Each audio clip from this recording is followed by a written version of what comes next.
Imagine this. You're living your life quietly, far from royalty, far from power, and then suddenly, someone you never expected enters your world. Not just anyone, but the Prince of Dubai. And here's the twist.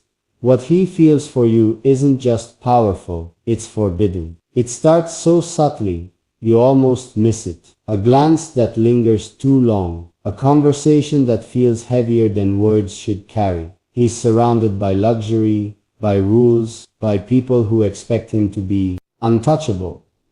Yet when he looks at you, all of that fades. It's as if you're the one thing he can't control, the one risk he's willing to take.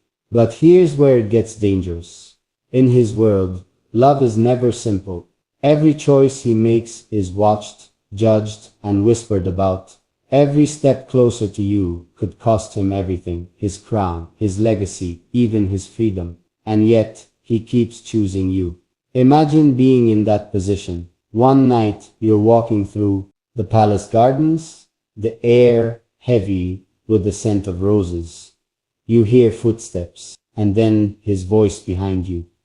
Soft, steady, trembling at the edges. Baby, what I feel for you is forbidden. The words hit you like lightning. You want to breathe, but your chest feels tight. Forbidden. The word carries both danger and desire. You ask yourself, what could be so forbidden? Is it because you're an outsider, someone who doesn't belong in the polished world of royalty? Or is it deeper, something hidden in palace walls that no one dares to speak of? Whatever the reason, the truth is undeniable. The closer you get to him, the closer you step into a storm. And yet, he doesn't back away. In public, he wears the mask of a prince. Graceful, calm, untouchable. But in private, when no eyes are watching, his hand finds yours. His voice cracks with honesty, and his heart pounds louder than the rules he's been forced to follow. Every whisper, every stolen glance, feels like a fire you both know could burn everything down. The more you're pulled into his world, the more you realize this isn't just about love, it's about power. There are people around him who will do anything to keep you apart. Advisors, family, rivals, all ready to remind him of his duty. To them, you're a weakness, a distraction, maybe even a threat. And the more they see his devotion to you, the more dangerous their silence becomes. But here's the secret they don't understand. What you share with him isn't weakness, it's strength. It's the one thing that makes him feel human in a world where he's expected to be more than a man. And even though it's forbidden, even though it could destroy both of you, neither of you can stop. So every meeting becomes a risk. Every kiss feels like a crime. Every moment you're together could be the last. And yet you can't walk away. Because in his eyes, you don't just see a prince. You see a man willing to defy the world for love. And that's more dangerous, more beautiful than any crown could ever be. The question is, how far can forbidden love go before the walls of the palace close in? How long before secrets spill and the world learns that the prince has given his heart to someone he was never meant to love? The palace shines like a dream during the day, marble floors glistening, golden chandeliers sparkling, every corner whispering of power and wealth. But once you're inside, you realize it isn't just a home, it's a cage. Every move is watched, every word is measured, and every secret feels heavier than the crown itself. You walk through the corridors, aware of the stares that follow you. Servants glance, then quickly look away. Advisors murmur to each other in corners, and the women of the court, their eyes cut sharper than glass. To them you're not love, you're a scandal waiting to explode. That night, he finds you on a balcony overlooking the endless desert. The moonlight wraps around him, making him look more like a man than a prince. He steps closer, his voice low, almost trembling. Do you know what it means, what it costs me to stand here with you? His words shake you because you can feel it, the weight of every tradition, every expectation pressing down on him, and yet here he is. But before you can answer, a voice calls from inside, a member of his family. The moment shatters like glass. He straightens, his face becoming cold, distant, the mask of royalty slipping back on. He leaves without a word, but not before his fingers brush against yours, so quickly it almost feels like a dream. The days that follow are even more dangerous. Whispers spread through the palace. Rumors of a forbidden love, of the prince breaking the rules that have kept his family in power for generations. You catch fragments of conversations. He's risking, lingering like poison in the air. Later, when you're alone with him again, you finally speak. Why me? Why risk everything for me? He looks at you, his eyes fierce, his voice breaking with something raw. Because you're the only thing I've ever chosen for myself. And in that moment, the world fades. For him, this isn't about duty or tradition. It's about freedom, about love, about claiming a piece of life that's truly his. But deep down, you know love alone may not be enough to protect you both. Because in a palace built on rules and power, forbidden love isn't just dangerous, it's deadly. Not be enough to protect you both. Because in a palace built on rules and power, forbidden love isn't just dangerous, it's deadly. One morning, you're summoned to the great hall. Advisors stand in a circle, their voices low but urgent. They don't speak directly to you, but you can hear every word. This cannot continue. The family's name is at risk. He must remember his duty. Each sentence slices into you, sharper than any blade. They don't see you as a person. They see you as a threat. That night he comes to you. His face is tight, his jaw clenched, his eyes stormy with conflict. They're watching us, he admits, his voice low. They're waiting for me to fail, waiting for you to fall. If we're not careful, his words trail off. But the fear in his eyes says more than he ever could. For the first time, you see not just a prince, but a man torn between love and the crushing weight of his crown. The next evening, the pressure grows. At a banquet, you sit at his side, the entire court watching. Every smile feels fake, every laugh hollow. Across the table, one of his relatives leans forward, eyes locked on you, with a smile that doesn't reach his eyes. He says, "Some things are beautiful, but not meant to be kept." The hall fills with polite laughter, but beneath it lies a clear message. You are not welcome here. Later, when the banquet ends, you escape to the garden, the night air thick with roses and silence. But you're not alone. A figure steps out from the shadows, an older advisor, his expression grave, his voice as cold as stone. You should leave before it's too late. Forbidden love may thrill the heart, but it always ends in ruin. He turns and disappears into the darkness, leaving you trembling. When the prince finds you moments later, he sees the fear in your eyes. He takes your hands, pulling you close, his voice fierce but breaking. Don't listen to them. They don't know what I feel, what I'm willing to lose for you. You look at him, searching for the truth behind his words. And you see it, the fire in his eyes, the desperation in his touch. He means it, he's ready to fight. But deep down, a question gnaws at you. How long can he fight an entire kingdom alone? How long before love isn't enough to protect you from the storm building around the both of you? The days leading up to the turning point are the hardest. The palace grows colder toward you, not in temperature, but in spirit.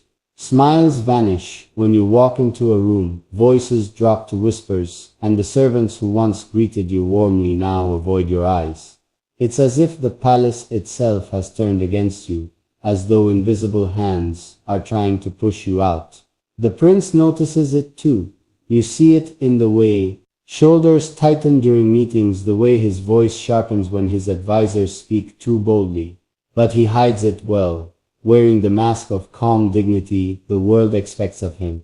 Only when you're alone do you see the cracks, the way his hands shake when he pours wine, the heaviness in his gaze when he says, "I can't lose you." Then the summons comes. You are called to a private gathering, not by him but by his family. The chamber is grand, its walls lined with gold, but the air is heavy with judgment. They don't waste time with pleasantries. An elder speaks first, her voice calm but sharp as steel. What you share with him is dangerous. You are not one of us, and you never will be. Another voice adds, "This ends now, before it destroys him." And you try to speak, to defend yourself, but every word dies in your throat. Their eyes pierce through you, cold and unforgiving. You realize quickly, this isn't a conversation, it's a warning. Eyes, the way she said, "Never." And for the first time, doubt creeps into your heart. Not about him, but about how long this love can survive under so much pressure. The tension comes to a breaking point at a royal celebration a few nights later. The palace is alive with music, laughter, and flashing lights. Guests from around the world fill the hall, their eyes fixed on the prince as he takes his place at the head of the table.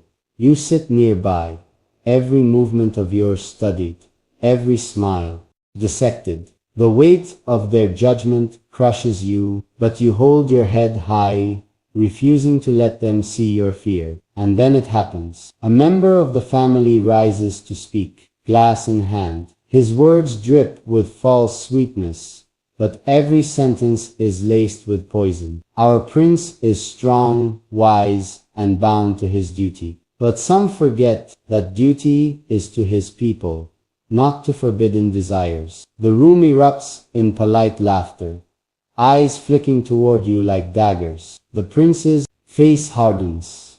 He slams his glass down, the sharp sound cutting through the laughter.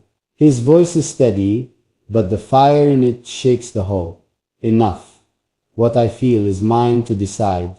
Who I love is mine to choose.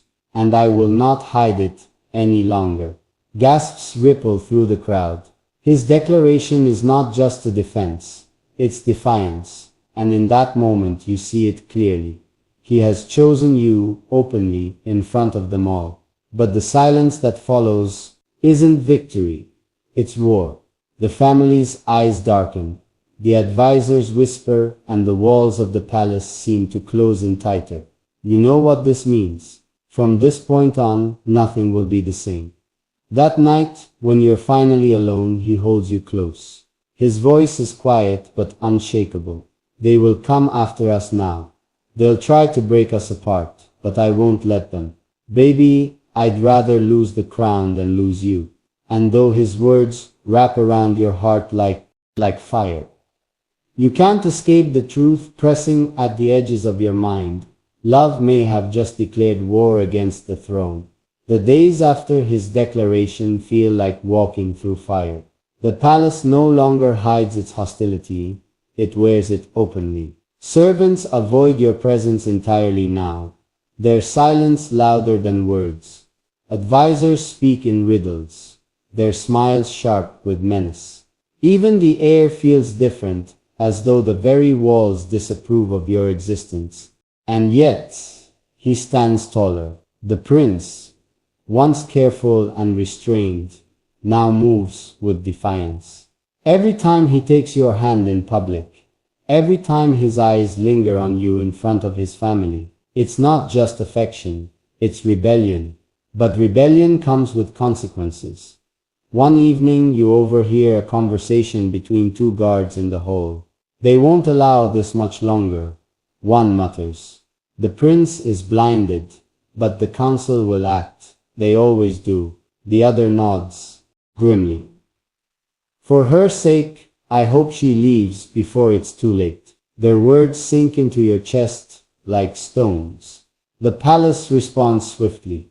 You notice it first in the invitations. Suddenly you are excluded from events you once attended by his side. Then in the rooms you're barred from, the whispers that grow bolder. And finally, in the confrontation you cannot avoid, you are summoned once again. But this time the tone is harsher. The chamber is filled with faces that look down on you as though you are an intruder in their kingdom. You are a distraction, one says coldly. The prince must focus on his people, his duty, his throne, not on you, another voice adds. You will destroy him if you stay. Is that what you want? Your voice trembles, but you manage to speak. I love him, that's all. The words are simple, but they carry the weight of your heart. The family isn't moved. The eldest leans forward, her eyes cold. Love does not survive here. Power does, remember that. When you tell him what happened, his anger is like a storm. They think they can scare you away. He says, pacing the room, his hands clench into fists. But they underestimate us. They underestimate me. He stops, turning to you, his voice breaking. I meant what I said. I will not lose you, no matter what it costs me. But you can't shake the fear growing inside you. That night, as you lie awake beside him, you wonder if love is strong enough to stand against an entire kingdom. The next morning brings your answer. You wake to find guards posted outside your chamber door, not to protect you, but to watch you, to contain you. And when you try to step into the corridor, one blocks your path. For your safety, he says flatly. But you know better. This isn't safety, it's a warning. Later the prince bursts into your chamber, fury blazing in his eyes. They dare to confine you. He growls, pulling you close. This is the beginning, baby. They'll try everything to keep us apart. But I swear, I won't bend, I won't break. Not for them. His words are fire, his touch steady, but deep inside, you know the war has begun. Because in this palace, love is not just forbidden, it is dangerous. And every step you take together now feels like walking a razor's edge between passion and destruction. The storm inside the palace grows darker each day. The family no longer hides.